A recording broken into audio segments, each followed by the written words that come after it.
చాలా మందికి అర్థం కానటువంటి ప్రశ్న, ఎందుకు మీరు ఎన్టీఆర్ పిల్లల్ని వద్దనుకున్నారు? మేము వద్దనుకోవటం ఏంటి? ఉమ్, పిల్లల్ని మేము వద్దనుకోవటం ఏంటి? ఫ్యామిలీ కావాలని చివరి దాకా అల్లాడిపోయిందే నేను. ఉమ్, నా పిల్లలే అనుకున్నాను కదా. నేను బాలయ్య బాబు ఎప్పుడు మాతోనే ఉండేవాడు కదా, బాలకృష్ణ చివరి దాకా కూడా. ఈ గొడవలు వచ్చాక కదా ఆయన దూరం అయిపోయారు. మీరు ఉంటున్న అలాగే ఇల్లు- పిల్లలందరూ వచ్చేవాళ్ళు బాగానే, కొంతమంది తప్ప. ఈ ఆడవాళ్ళు వచ్చేవాళ్ళు. మీరు ఉంటున్న ఇల్లు ఎన్టీఆర్ పెద్ద కుమార్తె ఉమామహేశ్వరి గారికి చెందినది.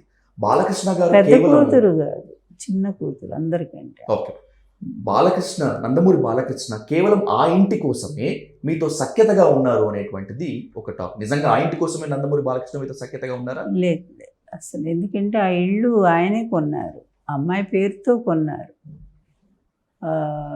ఈ మనీ కోసం, వైట్ మనీ చూపించడానికి అమ్మాయి పేరుతో కొన్నారు. కొన్న తర్వాత మళ్ళీ ఇక మా పెళ్ళైన తర్వాత ఆ ఇల్లు మేమే ఉంచుకోవాలనుకుని అమ్మాయికి డబ్బు పంపించారు ఎన్టీఆర్ గారు అమెరికాలో ఉంటే ఇంటికి. ఎందుకంటే అది ధర్మం అనుకున్నారు, అమ్మాయి పేరుతో ఉంది కనుక. అది ఎంత కొన్నారో అంత డబ్బు అమ్మాయికి పంపించారు. పంపించి చెప్పారమ్మా ఇల్లు మేమే ఉంచుకుంటామని. సరే నాన్నగారు అన్నారు. అన్నాక ఆయన చనిపోయి శవం అక్కడే ఉంది. వెంటనే కేసేసారు వీళ్ళు కొడుకులు.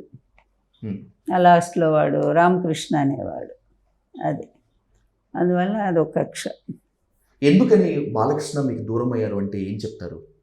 బాబు ఈ ప్రశ్నలంతా బాగాలేదు. ఇదంతా మొత్తం కలిసేగా ఎన్టీఆర్ని దించారు, కొడుకులంతా కలిసే కదా, అందరూ కలిశారు. అందరినీ ఆ విధంగా మేనేజ్ చేశారు. ఇద్దరు విలన్స్, ఒకరు చంద్రబాబు నాయుడు, ఇంకొక ఆమె పురంధరేశ్వరి. ఓకే, ఈ పురంధరేశ్వరి కుటుంబం లోపలందరినీ కలిపింది, అతనేమో బయట పార్టీల వాళ్ళందరినీ ఏకం చేశాడు.